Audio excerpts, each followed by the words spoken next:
For centuries, the Roman Republic stood as a testament to the power of a people governing themselves. Its system of checks and balances, its elected officials, and its laws were the envy of the ancient world.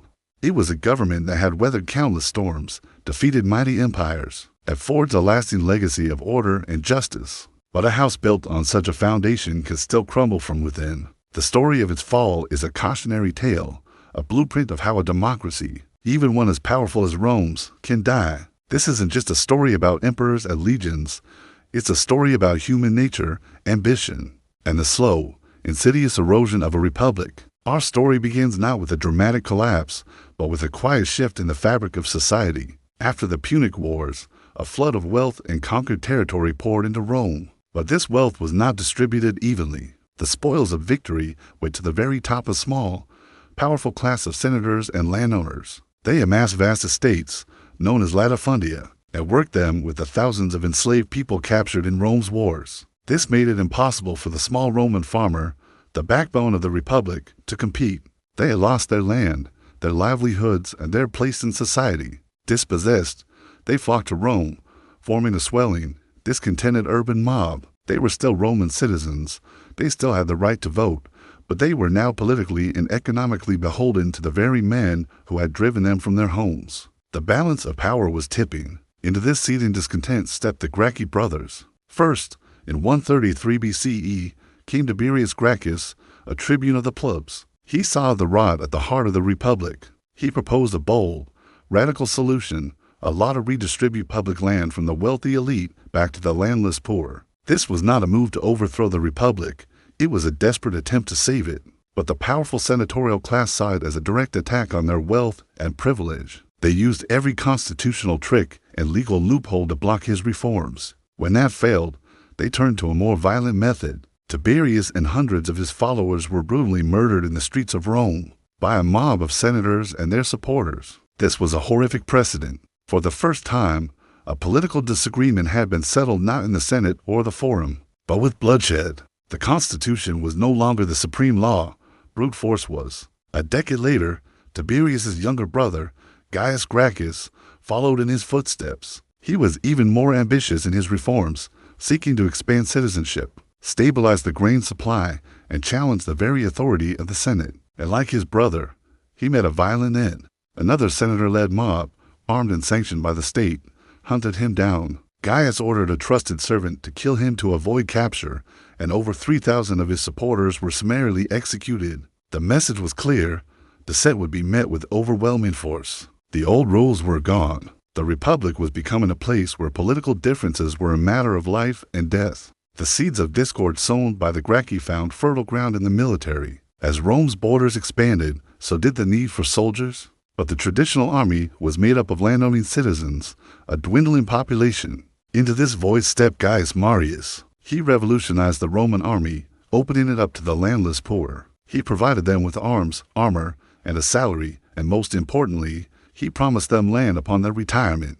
This created a professional, disciplined fighting force, but it also fundamentally changed the army's loyalty. These soldiers were no longer fighting for Rome, they were fighting for Marius. Their loyalty was to the general who provided for them, not the state that had abandoned them. This created an entirely new kind of power, the military strongman, a general who could use his legions as a political weapon. This terrifying new reality was brought into sharp focus by Marius's rival, Lucius Cornelius Sulla. After a power struggle, Sulla did the unthinkable. He marched his legions on Rome itself. He seized control of the city and declared himself dictator. This was not the temporary, constitutionally sanctioned dictatorship of old. This was a complete and brutal subversion of the Republic. Sulla purged his enemies through a series of proscriptions, public lists of people who could be killed without consequence, their property confiscated.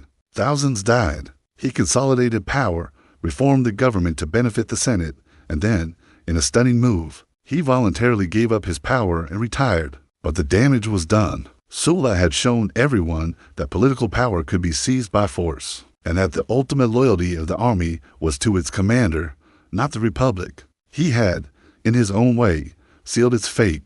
The final chapter in the Republic's decline was written by three of the most ambitious men in history: Pompey the Great, Marcus Licinius Crassus, and Julius Caesar. They were the ultimate products of this new political reality.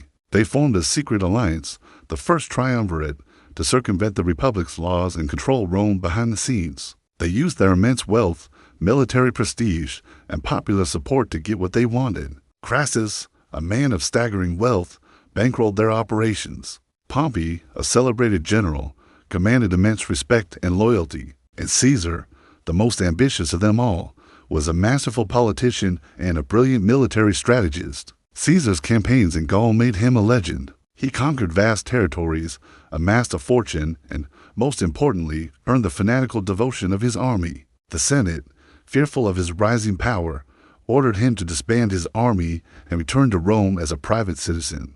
But Caesar, knowing that he would be powerless and vulnerable without his legions, made a fateful choice. He stood at the Rubicon River, the legal boundary of Rome, and uttered a phrase that has echoed through history: Alia iacta estate, the die is cast. He crossed the river with his army, a declaration of civil war against the Republic. The ensuing civil war was brief and brutal. Pompey, now aligned with the Senate, was defeated. Caesar became the undisputed master of the Roman world.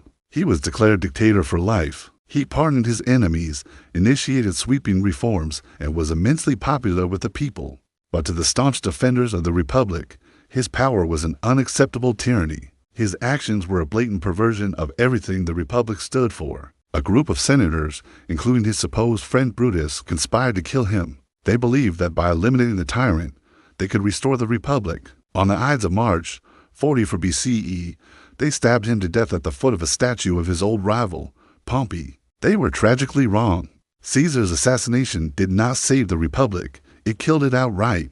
The conspirators had underestimated the people's love for Caesar and an army's loyalty to its generals. The power vacuum was immediately filled by Caesar's avengers, Mark Antony and Octavian, his young heir. They formed the second triumvirate, and, in a wave of proscriptions that made Sulla's look modest, they hunted down and eliminated their enemies. The Republic had now completely devolved into a state of political gangs and military rule. The final act of this tragedy was another civil war, a conflict not between a tyrant and the Republic, but between two competing warlords. Octavian and Antony battled for supreme power. At the decisive naval battle of Actium in 31 BCE, Octavian's forces triumphed. He was now the last man standing. He had no more rivals. He marched back to Rome not as a conqueror, but as a savior, a restorer of peace and order. He carefully dismantled the remaining vestiges of the Republic and, in their place, created a new system. He called himself Augustus, the first citizen,